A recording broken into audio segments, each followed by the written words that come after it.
اور میرے محترم بھائیوں، دوستوں اور بزرگوں، انبیاء اکرام علیہم الصلاۃ والسلام کی سنتیں کہ جن پر انبیاء علیہم الصلاۃ والسلام جن سنتوں پر ہر نبی عمل کیا کرتا تھا، ترمذی شریف کی روایت ہے کہ اللہ کے نبی صلی اللہ علیہ وسلم نے ارشاد فرمایا کہ انبیاء علیہم الصلاۃ والسلام کی ہر دور میں 4 سنتیں مستقل رہیں۔ آپ نے فرمایا الحیا، سب سے پہلی چیز حیاداری، یعنی تمام انبیاء علیہم الصلاۃ والسلام با حیا ہوا کرتے تھے۔ تو میرے بھائیوں دوستوں، میں اور آپ بھی آج دیکھیں کہ ہم کس طرف جا رہے ہیں، کہ ہم حیا اور پاک دامنی والی زندگی گزار رہے ہیں، تو ہم بھی انبیاء علیہم الصلاۃ والسلام کے ساتھ کل قیامت کے دن ہمارا حشر بھی انہی کے ساتھ ہوگا۔ اور اگر ہم خدا نخواستہ بے حیائی کی طرف جا رہے ہیں تو میرے بھائیوں دوستوں، ہم میں سے ہر ایک اپنے گریبان میں جھانکے اور حیا والا بننے کی کوشش کرے۔ حضرت عثمان غنی رضی اللہ تعالی عنہ کتنے حیا والے تھے کہ فرشتے بھی ان سے حیا کرتے تھے۔ میرے بھائیوں دوستوں، حیا کا ہونا یہ بہت، حیا یعنی انسان ہونا، انسان بنتا ہی حیا کرنے سے ہے۔ اگر انسان کے اندر حیا نہیں ہے تو میرے بھائیوں دوستوں وہ تو درندہ ہے، وہ تو جانور ہے، بلکہ اللہ کہتے ہیں اولئک کالانعام بل ہم اضل، یہ تو جانوروں سے بھی بدتر ہیں۔ تو میرے بھائیوں دوستوں، حیا یہ بہت ہی خوبصورت چیز ہے، انسان کو بہت ہی خوبصورت اور حسن و جمیل سے انسان کو بڑی بلندیاں عطا کر دیتی ہے۔ اور تو پہلی چیز اللہ کے نبی صلی اللہ علیہ وسلم نے فرمایا کہ جو تمام انبیاء علیہم الصلاۃ والسلام کی مستقل سنت رہی وہ حیا ہے۔ اور دوسری چیز فرمایا والتعطر، یعنی انبیاء علیہم الصلاۃ والسلام خوشبو کا مستقل استعمال کیا کرتے تھے۔ تو اس لیے مجھے اور آپ کو بھی یہ چاہیے کہ خوشبو جو ہے نا، اللہ کے نبی صلی اللہ علیہ وسلم کی پسندیدہ چیزوں میں سے ایک چیز ہے۔ تو ہمیں بھی چاہیے کہ ہم خوشبو کا مرد کے لیے، عورت کے لیے نہیں ہے، ہاں عورت گھر میں اپنے شوہر کے لیے استعمال کر سکتی ہے، لیکن مرد کے لیے فرمایا کہ گھر میں باہر ہر جگہ وہ خوشبو کا استعمال کرے۔ اور جنت میں بھی سب سے بہترین چیز ہوگی وہ خوشبو ہوگی۔ اور میرے بھائیوں دوستوں، اللہ ایک حدیث میں نے بلکہ یہ پڑھا، استاد محترم مولانا طارق جمیل صاحب بھی یہ حدیث سناتے ہیں کہ اللہ کے نبی صلی اللہ علیہ وسلم نے ارشاد فرمایا کہ جنت میں اللہ رب العزت مسلمانوں کو، مومنین کو، جنتی لوگوں کو خوشبو کے کاروبار کی اجازت دیں گے۔ اللہ، کتنی بلند و بالا چیز ہے کہ جنت میں کسی بھی کاروبار کی اجازت نہیں ہوگی سوائے خوشبو کے۔ سبحان اللہ۔ تو اس لیے خوشبو کا استعمال سنت سمجھ کے کرنا چاہیے۔ اور تیسری چیز فرمایا کہ جو مستقل انبیاء علیہم الصلاۃ والسلام کی ہر نبی کی سنت رہی وہ مسواک ہے۔ آپ نے فرمایا کہ تمام انبیاء علیہم الصلاۃ والسلام مسواک کیا کرتے تھے۔ ہاں جی میرے بھائیوں دوستوں، ایک میں اور آپ ایک نماز پڑھتے ہیں، اور اگر یہی ایک نماز پڑھتے ہیں بغیر مسواک کے تو وہ نماز ایک پڑھیں گے تو ایک کا اجر ہے، اگر وہ نماز جماعت کے ساتھ ادا کریں گے تو 27 نمازوں کا اجر ہے۔ ایک حدیث کے روایت کے مطابق 25 نمازوں کا، دوسری روایت کے مطابق 27 نمازوں کا، لیکن اگر وہی نماز ہم مسواک کے ساتھ پڑھیں گے تو 70 گنا ثواب بڑھا دیا جاتا ہے۔ اللہ، تو ایک نماز پڑھیں گے، کوئی ہے میرے بھائی دوستو دنیا میں کوئی ہے ایسا بندہ کہ جو کہے کہ 1 روپے دے دو اور 70 روپے لے لو؟ کوئی بھی نہیں ہے ایسا۔ اور اللہ پاک نے ہمیں پیکج دیے ہوئے ہیں کہ یہ چھوٹے چھوٹے عمل کر لو اور جنت خرید لو۔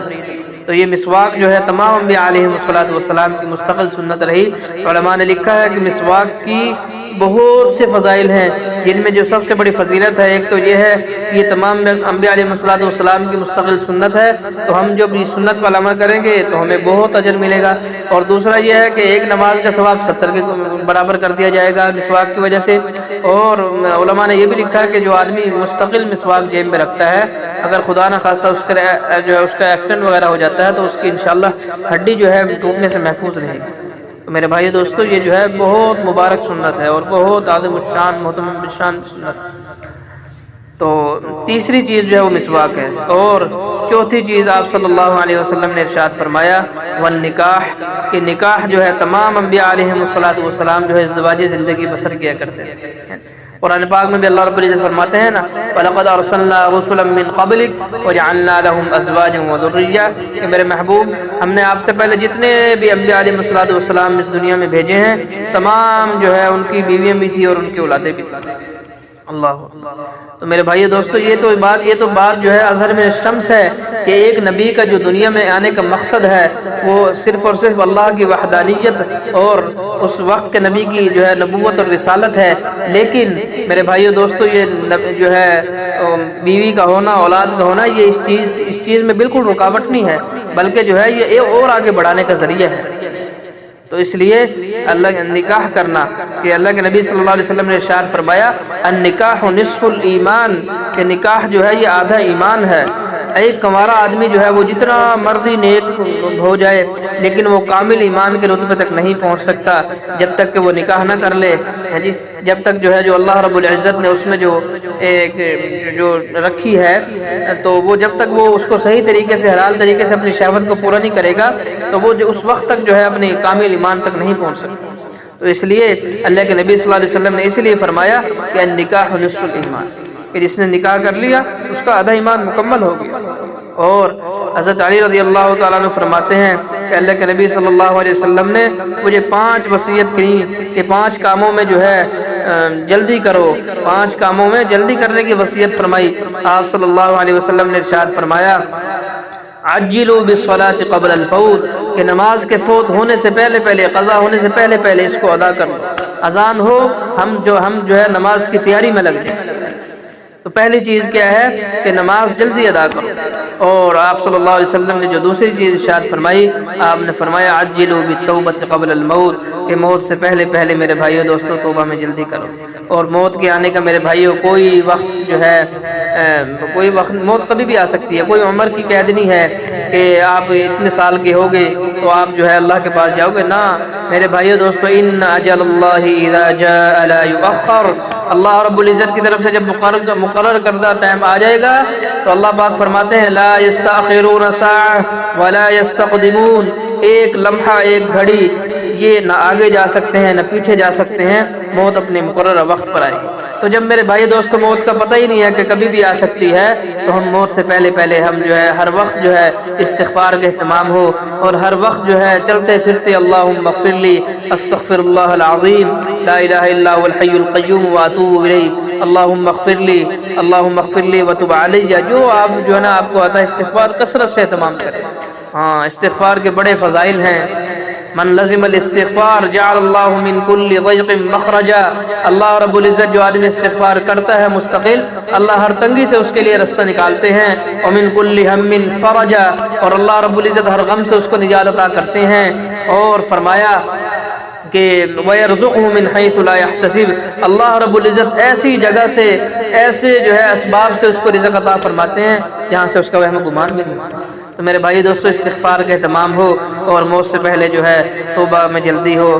گناہ دیکھو انسان ہونے کی نشانی یہی ہے کہ اس سے جو ہے بعض دفعہ جو ہے انسان خطا کار ہے، خطا کا پتلا ہے، گناہ ہو جاتا ہے، لیکن جب ہو جائے تو اس پہ اکڑنا نہیں ہے، اکڑنا یہ شیطان کی نشانی ہے، اور گناہ ہو جائے فوراً توبہ کرنا یہ انسان کی نشانی ہے۔ تو اس لیے آپ نے فرمایا کہ توبہ میں جلدی کرو۔ اور آپ صلی اللہ علیہ وسلم نے تیسری چیز جو فرمائی، آپ نے فرمایا کہ جب کوئی آدمی فوت ہو جائے، اس دنیا سے چلا جائے، انتقال ہو جائے، تو اس کے کفن دفن میں جلدی کرو۔ اور چوتھی چیز آپ صلی اللہ علیہ وسلم نے ارشاد فرمائی کہ جب تم جو ہے کسی کے قرض دار ہو، تم نے کسی کا قرضہ دینا ہے تو فوراً جو ہے جب اللہ رب العزت دے دے تو فوراً اس کو ادا کرنے میں جلدی کرو۔ تو آج کل جو ہے نا ہم دیکھتے ہیں ہمارے معاشرے میں یہ چیز ختم ہوتی جا رہی ہے۔ ہم جو ہے نا اللہ حفاظت فرمائے قرضہ لے کر بھول جاتے ہیں، اور اگر خدا نہ خواستہ جو ہے نا جس بندے کا جس سے ہم نے قرضہ لیا ہے اگر وہ بندہ مانگنے آ جائے، میرے بھائی دوستو جب مرضی مانگ سکتا ہے وہ، اگر وہ مانگنے آ جائے تو ہم اس سے ناراض بھی ہو جاتے ہیں، کتنی بدبختی کی بات ہے۔ تو اس لیے آپ نے فرمایا کہ قرضہ ادا کرنے میں جلدی کرو۔ اور پانچویں چیز آپ صلی اللہ علیہ وسلم نے ارشاد فرمائی جو اسی موضوع کے جو ہے مناسبت سے ہے، آپ نے فرمایا کہ جب بیٹا بیٹی کا جو ہے کوئی اچھا مناسب رشتہ مل جائے تو اس کے نکاح کرنے میں جلدی کرو۔ آج کل ہمارے ہاں نکاح میں جو ہے نکاح کر کے بڑی لمبی لمبی عمریں گزار دی جاتی ہیں، اور بعض ہمارے معاشرے میں بعض قومیں تو ایسی ہیں جو پیدا ہوتے ہی جو ہے نکاح کر دیتی ہیں، رشتہ طے ہو جاتا ہے۔ تو یہ چیز نہیں ہونی چاہیے میرے بھائیو دوستو، بلکہ جو ہے بچوں سے پوچھا جائے، بیٹے سے بھی پوچھا جائے۔ بعض جگہ ہمارے ہاں بیٹے سے پوچھا جاتا ہے، بیٹی سے نہیں پوچھا جاتا، اور بعض جگہ دونوں سے نہیں پوچھا جاتا۔ تو دونوں سے پوچھیں، دونوں کی رضامندی ضروری ہے، ان پہ مسلط نہ کریں کسی چیز کو۔ تو یہ اللہ کے نبی، یہ ہمارا اسلام ہمیں بہت پیارا جو زندگی سکھاتا ہے۔ تو اس لیے میرے بھائی دوستو، اللہ کے نبی صلی اللہ علیہ وسلم نے یہ 5 وصیتیں ارشاد فرمائی۔ حضرت علی رضی اللہ عنہ فرماتے ہیں، آپ نے فرمایا کہ ان 5 چیزوں میں جلدی کرو۔ تو اللہ تعالیٰ سے دعا ہے کہ اللہ تعالیٰ ہمیں بھی جو ہے قرآن و سنت کے مطابق اپنی زندگی گزارنے کی